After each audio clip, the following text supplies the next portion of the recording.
So we're continuing our further discussion on the topic, what is religion and where is religion? Oh, interesting. Religion is, in a traditional nomenclature, has been really overutilized and abused and used to express everybody's egos, and that has really ruined the word religion by itself and has resulted into so many wars and so many killings, and if that alone was not enough, it has penetrated into our daily lives also, and it has really hurt us more than helped us. And yet the word religion is supposed to stand very high above in anybody's life. It's supposed to bring us to a greater spiritual height if practiced properly. But the human nature of transactions, taking, holding, giving, defending, egos, all these things have literally ruined the word religion, and it has affected everybody in our daily lives. So the caution comes in that when you want to pursue the spiritual path, see, people who are material, for them it really doesn't matter, because for them nothing else exists. For them matter is matter, and that's it. There is nothing else. So people who have come into this world, and if we have little curiosity as far as what I am made up of, what path should I take, do I ever get a chance to realize the ultimate truth of life, all these curiosities and curiosity about personal experiences and realization of God or self, whatever you call, the religion is supposed to help us reach that. It becomes very vital to select which religion, what religion. We have multiple choices. We have like franchises opened up: Jainism, Hinduism, Catholicism, Judaism, Muslim, you name it. There are multiple, religions have opened up. So the question is, which one will take you to the right path? The problem is, so we can say that we have a lot of religious freedom in this country. You have a choice. The question is, even after receiving the choice, are we really exercising our freedom? Because the freedom comes in a very subtle way, and the slavery comes in a very subtle way also. So if the Constitution of United States allow us to choose whichever religion you want to practice, are we really free to choose? Yes, we are. At the same time, but are we free from our choices or not? Then we are going into very subtle aspects of life. Because to be free from your choices is the ultimate freedom. Because the freedom starts at the soul level. But we are living a material life, and at the material life, our thoughts have become material. They are not getting any hint of spirituality at all. So we think in a material way also. So all we know that we are allowed to practice whatever we want, and that's about it. And that is obviously we can see, okay, I'm following Jainism, I'm going to Dirasa, I'm following Hinduism, I'm going to temple, all these things, and nobody's going to bother you, whichever you want. But that's a material way of looking at it. The question is, the real freedom has to happen at the soul level. If we are free to practice whatever we choose to practice, but then we get bound by our choices. The moment we say, I am Hindu, you are a slave to the philosophy of Hinduism. The moment you say, I am a Jain, you are a slave to the philosophy called Jainism. So all the ideas and all the rules and regulations and all these things set in that particular religion, you are bound by it. Somehow we are so much inclined to become slaves. And this choice is totally ours. Okay, if we want to practice our own religion, the law has to be there for the constitution that anybody should be allowed to practice. But even after achieving that freedom, which is a rare freedom to have, believe me, and we are seeing big dramas all over the world where even this freedom is not available in a lot of countries. So it is a great achievement on our part. But we really don't have to stop at this point. We have to go beyond all these things. And the subtle level of discussions can take place only in a great land of America, where all the other freedoms already have been achieved. So, but the problem now comes to us now. The Constitution cannot tell you anything to do beyond the material aspects of life, right? So, the problem is we have never known this freedom. The slavery is self-generated. We somehow are so addicted to the slavery that we just love our chains that we are tied down to. Not only that, we are dependent on all these rules and regulations, and somehow we become so much attached to these things that we refuse to change. And somehow this dependency we have covered up with the beautiful flowers, the chains which are tying us down. We have given very, very high level names, moksha and nirvana and enlightenment and all this, because all these religions, that so-called religions, are promising you that. So all these are covered with beautiful names. So it only makes our journey a little more glorious than somebody who is running on the path of materialism. Say he wants to make X amount of money, he wants to kill X amount of people, he wants to do X amount of frauds. Fine, one or the other. But either way, we are promised something, but does one thing make you better than the other? Whether you're following the rules in a gang or a rules in a religion, are there much of a difference? The question comes in, do we call this a freedom or a slavery? So the problem is that our mind is so addicted to be given the set of rules and regulations that we want to follow. And does that ever take you to where you want to be? If you want to be. If you don't want to be, the question doesn't even matter. Doesn't even matter. If you want to be, now is the time, crucial time to select, is that the way I want to go? The dependency and the slavery has like so much penetrated into our blood and bones and muscles that we cannot think of anything else but that. In fact, if somebody comes and tells you and wants to shake up your mind, agitate your mind, and make you realize, we fight for it. We want this dependency. We do not want to come out of this dependency. And now that we have been given these identifications of Hinduism or Jainism or Christianity, we fight for that also. The same religions which has taught non-violence will fight for it. Yeah, and will kill for it too. And will kill for it too. Now go figure it out. Is it worth it? So the time has come to realize what is the true freedom. What is the true religion? Religion is a bondage of your higher awakening from the material plane to the spiritual plane. At the spiritual level, does it really matter whether you are a Jain or a Hindu or a Muslim? Does it matter? So if we want to go to that level, all these identifications have to stop. And stop meaning you don't stop one thing and pick up another idea.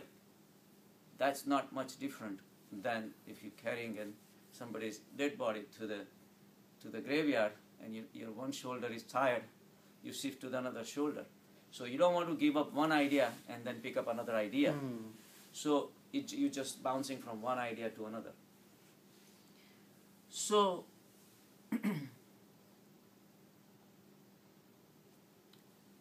The one time Buddha was giving the sermons, and he's walking along, and along with him his cousin Anand is accompanying him.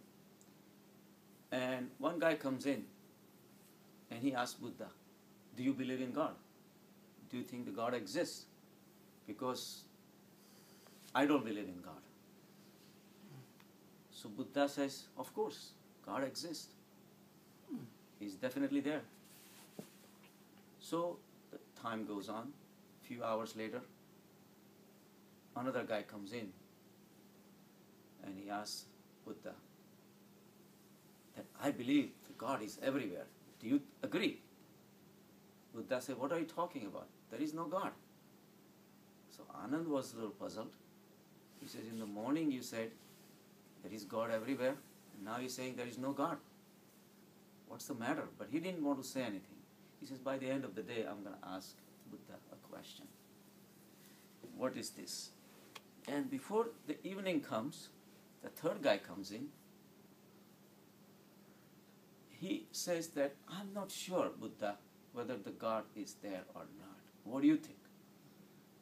And Buddha does not answer. He decides to stay quiet.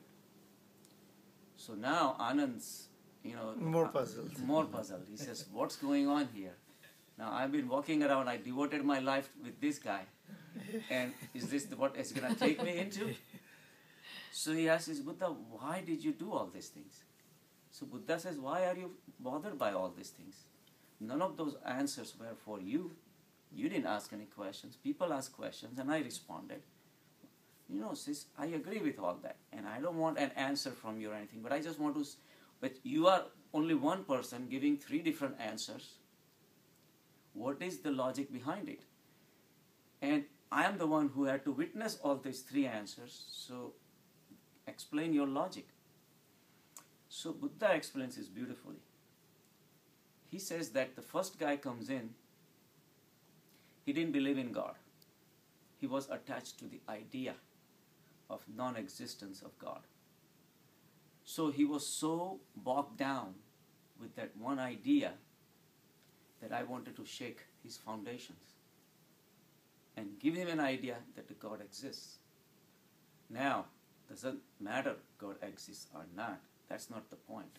The point is any idea or the notion which is picked up by the mind is a killer. It's a big hindrance to the samadhi. In the samadhi, which is a nirvichar state, and you want to a state of thoughtlessness, in that state, any logic, any firm belief will come in the way. So one guy, I told him, because he did not believe in God, I told him the God exists, so that will start shaking him up, and maybe he will do his own exploration, and maybe someday, because once you're fixed in one idea, you have reached to a dead end. And that's exactly what we all are doing. We have picked up these religions. The only reason we have picked up these so-called religions is because we don't want to go through the discomfort of finding it ourselves. And finding it ourselves is the only way to do it. If it is a nicely packaged samadhi given to you, and you think nirvana is going to happen this way, think again. Mahavir has been gone 2,500 years. There is no another Mahavir. There is no another Buddha. Nothing has happened yet. With all these monks and sadhus and all that practicing, such and such very heavy, duty sadhanas and all these things, nothing has happened yet. And do you think one of us is going to be? Think again. The reason we accept all these notions and ideas that we want to take an exit before the real destination has been reached, and we're making a party out of that exit. We want to get fixed on these things, and that we make ourselves believe that this is the truth. And we have created our imaginary truths, so that the discomfort of further travel can be avoided. And that's what exactly has been happening with all these religions. And looks like the whole world is lost in their trap to samadhi. Now, could it be that because people have how do I put it, that religion was given as a set or way of life at one point of time, and from that it evolved, and people who were manipulators Absolutely. manipulated it to their end. So Right. now religion gets a bad name, kind of, course. when actually it is more that people are being misled into. Of course. doing That's it what that way. that's what Right. our last lecture we talked about. Okay. That the real religion took place. Mhm. It did take place when Mahavir was here, when Buddha was here. The real religion is where the consciousness comes down to our material planes, and the connection takes place between matter and the spirit. And it did happen in Mahavir or Buddha or Muhammad or Jesus Christ. But with them, the light of the consciousness faded away. Now we are basically gifted with that incident that took place. Now we are worshipping that particular person. We are worshipping for whatever happened without even concerning what actually we are doing to reach that level. The path that we have taken is worshipping the physical form of that particular person. Is it going to take us anywhere? Obviously not. So right from the beginning, our paths have been wrong, and of course, religions have been corrupted and that's what we talked about, how the whole cycle of the sadhus and how it gets into the point that we talked about, that in the sansar, where you live your normal life, how much important it is to really have expression of love, the feelings and all that, and then how it gets manipulated. But for that you have to listen to the last lecture. It was beautiful how we figured out how the people take diksha and then they walk away from the society, and they keep on practicing and expressing their egos, and people keep on worshipping them, and the ego keeps getting harder and harder and harder, and one arm feeds the another, and everybody's happy, but nobody's going anywhere. So same thing, we need some free thinkers. We need to be more aware, and yet we don't want to be aware. The problem is that we have Atma, we have the spirit, and everybody does, but somehow we just want to hush it up, cover it up with some kind of material involvement so that we don't have to deal with it. It's almost like a beautiful bird in a cage. In a beautiful cage, well decorated, continuously being fed all the time, and everything, all the needs are taken care of, except it's not allowed to fly. That particular bird will never know what a free flight can be in the sky. For that particular bird, the wings are useless. In fact, the bird, after a while, will start thinking the wings are a burden. It does not help me anything, right? Correct. What do I do with the wings? As long as I am being fed, as long as I'm eating, drinking, getting my all full 3 meals a day, You don't need wings. all my needs are taken, I have no need for the wings. So living a material life is just like that. We don't know what a flight of Atma can be. You fly in the sky, you look at the birds flying in the sky, they leave no marks. The next set of birds come in, this is infinite sky. They can pick up any track they want to. They can create their own tracks. Very They can good fly example. anywhere, right? Very good example. So the flight into the samadhi, flight into Atma can be like that. But instead of that, we have chosen the finite tracks. This is the track we're going to follow. And in fact, the soul has become a burden. If somebody reminds you of that, forget it. Let's not talk about it. In fact, all our attempts, we have created our lives in such a way that we keep getting more and more involved at the material plane, so we don't have to think about Atma. Yeah, I think all our time is vested in following the path Exactly. Then getting there. Then getting there. Again, knowing the shabda. Right. How Radhaswami religious shabda. Shabda is the inner voice. Oh, I see. Shabda is the inner voice. Instead of listening to that, on the top of that, we keep burying ourselves down into Black Label and and Heineken, so that we don't listen to Atma anymore. When material planes keeps us alive and keeps us occupied, material life is a mesmerized state. The matter does not. Good morning. The matter really does not exist. Matter is an assembled state, like we talked about last time. The chariot. Nagasen was the monk who was called in to king's court, and he says that I'll come, but there is nobody like Nagasen. You know that, So I don't know. He repeats the same thing again at king's palace. King says, I invite you, thanks for coming, Nagasen, to my palace. He says, yeah, thank you for inviting me, but there's nobody like Nagasen, right? He says, what do you mean by all that? You keep saying that. He says, look at the chariot. Take out the horses. Take out the wood that connects horses to the chariot. And take out the nails, take out the wheels, everything is taken out. Where is the chariot? Whatever was assembled, you called it a chariot.